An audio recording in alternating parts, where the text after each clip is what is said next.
안녕하세요 여러분, 아톰비트입니다. 작년 6편의 에피소드로 약간 감질나게 끝났던 넷플릭스의 첫 번째 한국형 오리지널 드라마죠. 킹덤이 1년간의 공백기를 깨고 시청자들 곁으로 돌아올 예정입니다. 바로 오늘 3월 13일 금요일 공개가 될 예정인데요. 나오면 일단 보는 건 당연한데 1년간의 적지 않은 공백기가 있었다 보니까 아마 예전 시즌1 내용이 가물가물하신 분들이 분명히 있을 거예요. 저처럼 말이죠. 그런데 오늘 공개되다 보니까 시즌1을 돌려보기에는 좀 시간이 모자란다 하시는 분들도 분명히 있을 거고요. 그래서 오늘은 킹덤 시즌2 시청 전에 알아두면 좋을 떡밥들을 몇 개 체크해봤습니다. 영상 그렇게 길지 않으니까요. 킹덤 시즌2 시청 전에 살짝 감상해보시면 좋을 것 같습니다. 그럼 바로 시작할게요. 긴장감과 극적 허용을 위해 드라마 킹덤의 좀비들은 피지컬이 장난이 아니게 설정이 되어 있습니다. 일단 감염 속도가 엄청나게 빠르고요. 워킹데드처럼 스물스물 걸어오는 게 아니라 무슨 올림픽 예선 치르는 선수들 마냥 스피드가 엄청난데요.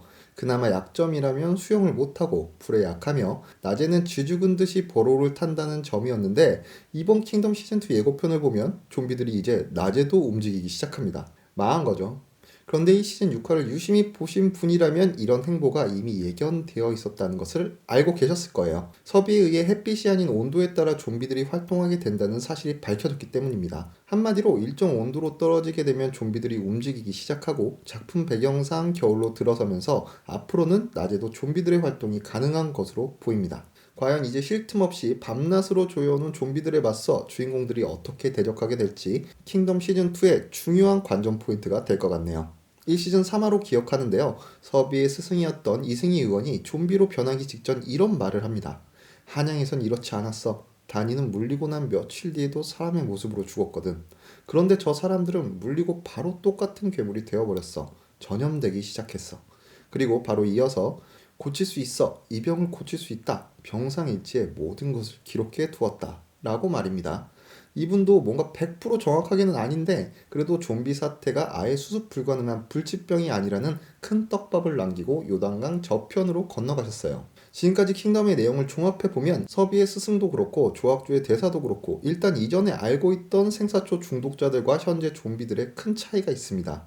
첫 번째 확진자였던 왕의 경우는 전염병이 없었다는 거죠. 그런데 지유련에서 물린 좀비들은 전염성이 있고 그 속도가 매우 빠릅니다. 한마디로 바이러스가 변형되었다는 건데요. 이전에 왕은 생사초를 달인 탕약, 즙을 묻힌 침으로 중독시켰다면 그 왕에게 물린 시체를 먹은 지유련 사람들과 이후 그에 물린 사람들은 완전히 우리가 알고 있는 좀비처럼 변해버렸습니다.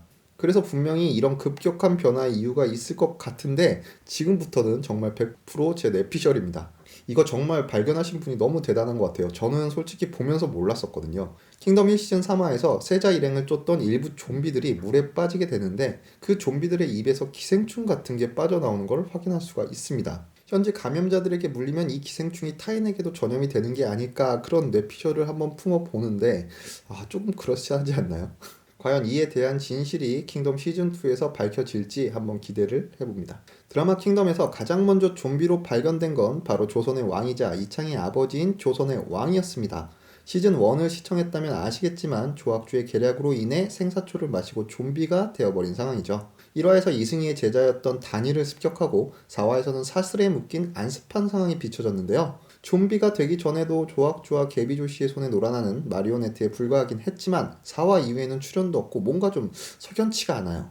이미 좀비가 되긴 했지만 어쩌면 그렇기 때문에 조학주에겐 정말 강력한 정치적인 카드로 활용될 수 있는 존재라 분명히 쉽게 목을 치진 않았을 것이라 예상됩니다. 그래서 막판에 조학주가 문경세제로 끌고 온 마차 속 좀비가 바로 왕이란 추측이 있는데 그럴싸한 것 같아요. 만약 괴짝 속에 있는 좀비의 정체가 왕이 맞다면 과연 킹덤 시즌2에선 어떤 목적으로 쓰일지 한번 생각해 볼 필요가 있을 것 같습니다. 킹덤 1시즌에서 사정없이 떡밥을 살포했던 캐릭터 중 한 명이 바로 허준호가 연기한 안현대감이 아닐까 싶은데요. 극중에서 안현대감은 3년 전 왜군을 격퇴하며 영웅으로 추앙받는 인물이자 현재는 모친의 3년상을 치르기 위해 상주에 은둔하고 있는 상태였습니다. 그런데 정말 신기한 점이 있었죠. 안현대감과 그의 신복들이 세자 일행과 만나 좀비들을 상대할 때 이 괴기한 존재들을 보고 놀라기는커녕 바로 불화살을 날리고 머리를 노리는 일사불란한 모습을 보여주면서 분명 이전에도 좀비들을 다뤄보거나 싸운 경험이 있는 것처럼 비춰졌습니다. 그리고 이에 대해선 서비 역시 작품 속에서 의문을 제기한 바가 있죠. 그래서 자연스럽게 이 대목에서 어떻게 알았을까? 라는 의문이 떠오를 수밖에 없는데요. 기억을 조금만 더 거슬러 올라가 볼게요.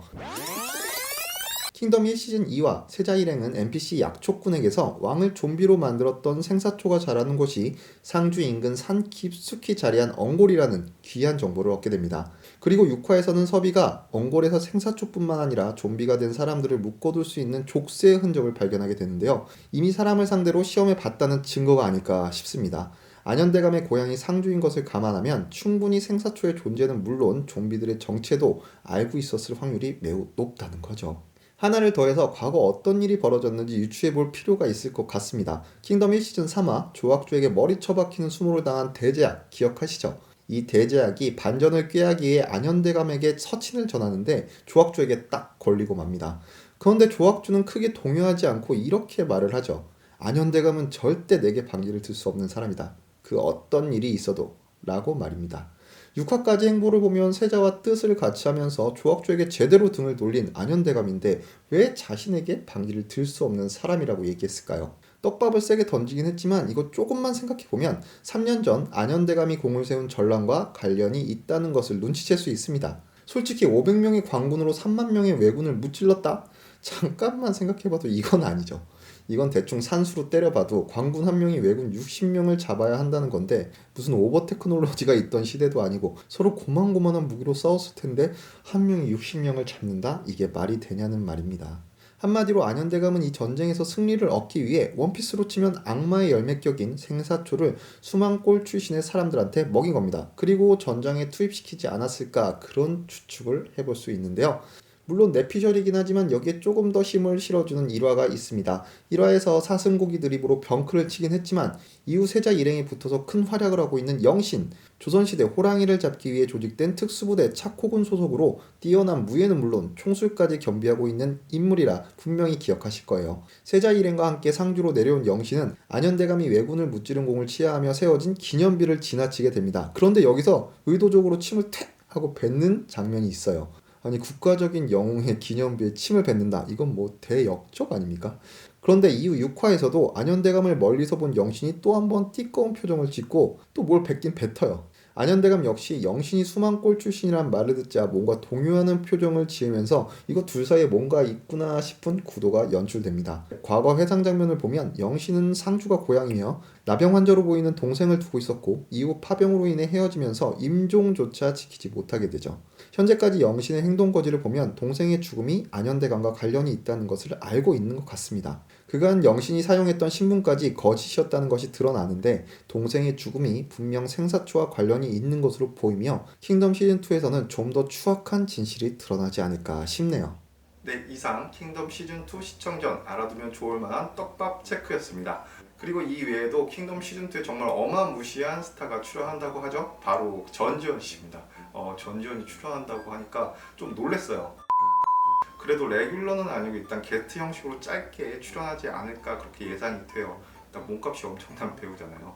일단 전지현 씨가 출연한다는 것만으로도 정말 기대가 되는 이번 킹덤 시즌2입니다. 요즘 코로나 바이러스 때문에 밖에 외출이 정말 꺼려지는 시기잖아요. 그렇다 보니까 스트레스도 많이 쌓일 것 같은데 이번 주말만큼은 킹덤 시즌2를 통해서 평일에 쌓였던 그런 극심한 스트레스 한번 날려보시기 바랍니다. 네, 오늘 준비한 소식은 여기까지입니다. 영상 재밌게 보셨거나 조금이나마 도움이 되셨던 분들은 제 유튜브 채널 구독 클릭 그리고 좋아요 한 번씩 눌러주시면 너무나 감사하겠고요. 저는 다음에 더 재밌는 드라마 소식 혹은 다양한 이야기 가지고 여러분들 앞에 찾아뵙도록 하겠습니다. 여러분 좋은 하루 되시고요. 안녕히 계세요.